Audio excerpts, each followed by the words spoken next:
Prescott breaks the tackle. And picks up a total of 9 more. Oh, no. Oh, no. Oh. You almost got to hope it's a cramp, don't you, if you're a Cowboy fan right there? But, oh, that does not look good, Jim. Oh, no. And look at Gallup reacting and Dalton getting ready to go in. Oh, you can just see that at the bottom. Just, oh. Oh. You know, one of those you don't want to see twice.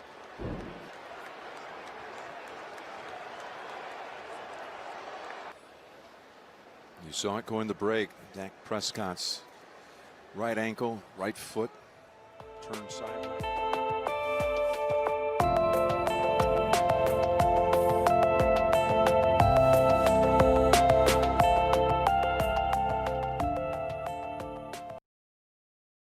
Hey guys, welcome to another video for Anatomy and Physiology.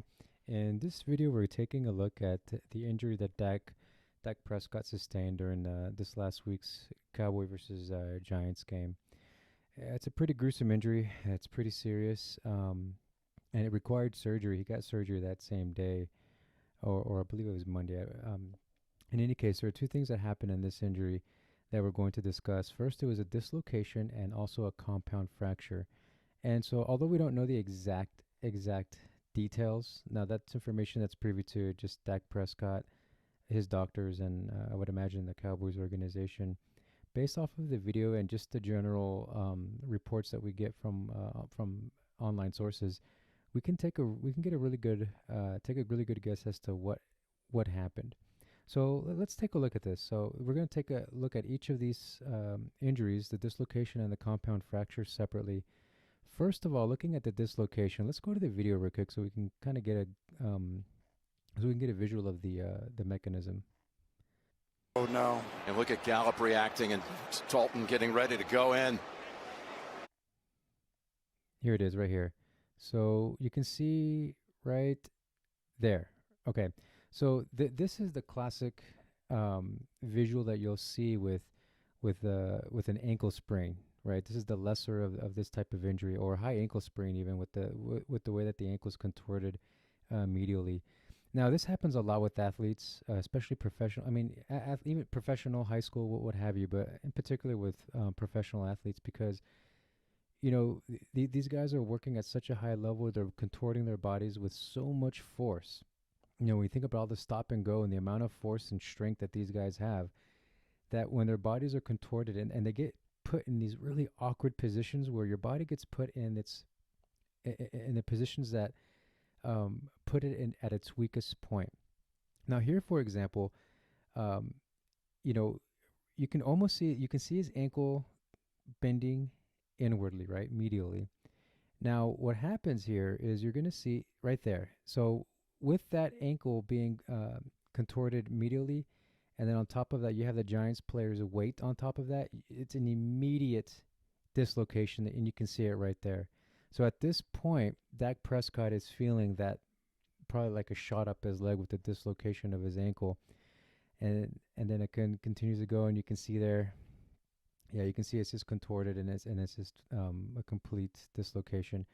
Now, also, again, a fracture, a compound fracture occurred, and we'll discuss that in just a second. Let's talk about this dislocation first.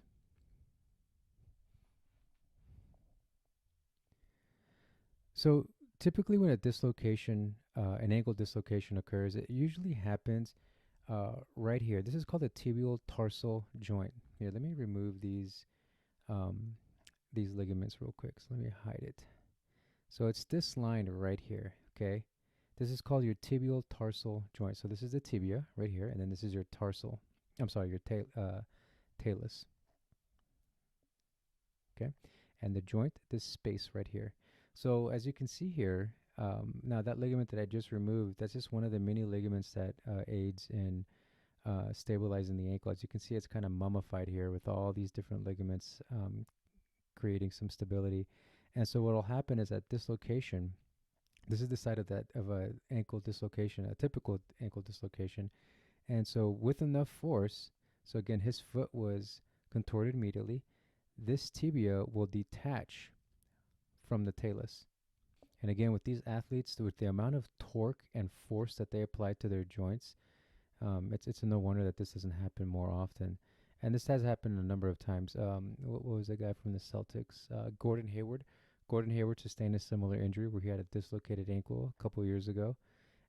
Also, Alex Smith from the Washington Redskins, the quarterback. Actually, he also broke his tibia and fibula, and he had a massive infection there, and he actually almost had his leg amputated. So it's pretty serious. So again, so with the ankle dislocation, this is typically where it'll happen.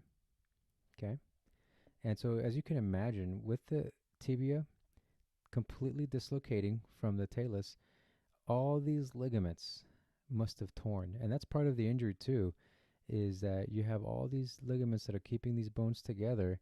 All of those, at the very minimum, at the very minimum, you have a second degree strain where there's at least a partial tear. I would imagine you have third degree complete tears all over the place here. So that's going to be that's going to be part of his healing process. Now, the other thing that happened was a compound fracture. All right.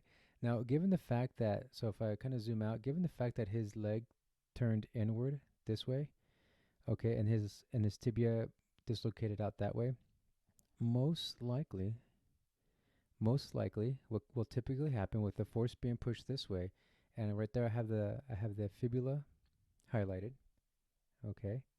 So most likely now with this part of the bone here, you can feel this in your ankle, okay. So you have you've probably bumped these parts of your ankle several times on, like I've bumped it on weights and stuff or toys that are on the floor, and it hurts a lot. So this is called your lateral malleolus, and this is called your medial malleolus. Okay, so those are the bony protrusions on your ankle that are pretty prominent.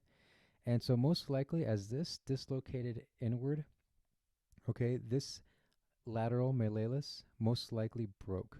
Okay, so this is where the fracture most likely occurred. It could also happen in parts of the tibia. Here, let me remove this. So this, actually, let me talk about these.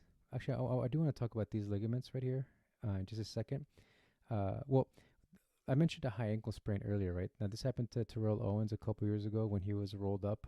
Somebody rolled up on his ankle, and if you go back and watch that video, his ankle actually twisted in a similar fashion that Dak Prescott's did, but he didn't have as severe of an injury. So when you hear about a high ankle sprain, right? Because typically you'll hear about just a regular ankle sprain, which is dealing with these ligaments down here. Okay, these are the lower ankle ligaments. The high ankle ligaments are three primary ligaments. Let's see this one right here. This is called your anterior tibiofibular ligament. Okay, and then this one's called your posterior tibiofibular ligament. Okay, and then you'll have your interosseous ligament here. So a high ankle sprain is typically, these ligaments being strained, and that typically does take a little longer to heal. So in any case, returning back to Dak Prescott's injury, most likely his fibula here at the lateral malleolus, most likely that broke off. And again, this was a compound fracture, so that means that it broke skin. So so when he went in to get surgery, he had to have that repaired and then had the ankle placed back. And so as far as I know, so one of the things, let me go back to the, you can see an image of Dak Prescott. So one of the first thing you want to do in this injury is don't do what he did. When when he went down, you can tell that he tried to put his ankle back in position. You don't want to do that yourself. You want to let a professional, medical professional do that. Although I will say I have actually placed back dislocated fingers before. And mainly because I was rock climbing and, I can't continue rock climbing with the dislocated fingers. I just popped it back into place and moved on. But with an injury this severe, you kind of want a professional to do that. And so one of the first things you want to do is you want to stabilize this injury. I remember when I was doing my rotations in the fire department and the ambulance, whenever we came upon a scene, it was we had came upon a scene with kids falling off of trampolines or skateboarders, broken arms, elbows, dislocated elbows, and what have you. You always wanted to stabilize the broken limb, the injured limb, and you wanted to stabilize it at a location just above it and just below it. That way the bones or the joints don't move and create any more damage. Okay, And so you can tell here with Dak Prescott, they had an air cast. Okay, they used an air cast to immobilize that injury. And so, according to the CBS article, he does have a good prognosis. Okay, surgery was performed and it was successful, and he's actually at home recovering now, which is actually good news because that means he's at low risk for infection, unlike Alex Smith, who had again 17 surgeries, and he was at risk for having his leg amputated at one point. And so, I think that might be it actually. So that's kind of where it stands as far as I've been kind of waiting and seeing what the reports are for Dak and seeing if there's any more detail. And that's pretty much all the details we have. And at this point, he has about a 4 to 6 month or 8 month of recovery. So his bone has to heal, the fracture has to heal, the dislocation site has to heal, and then all the ligaments that tore or stretched also have to heal. So it's a long process, but again, the prognosis is good. So he will most likely be back in time for the beginning of next year's OTAs. Okay. All right, guys. So thanks for watching. I hope you learned something new, and I'll catch you in the next one.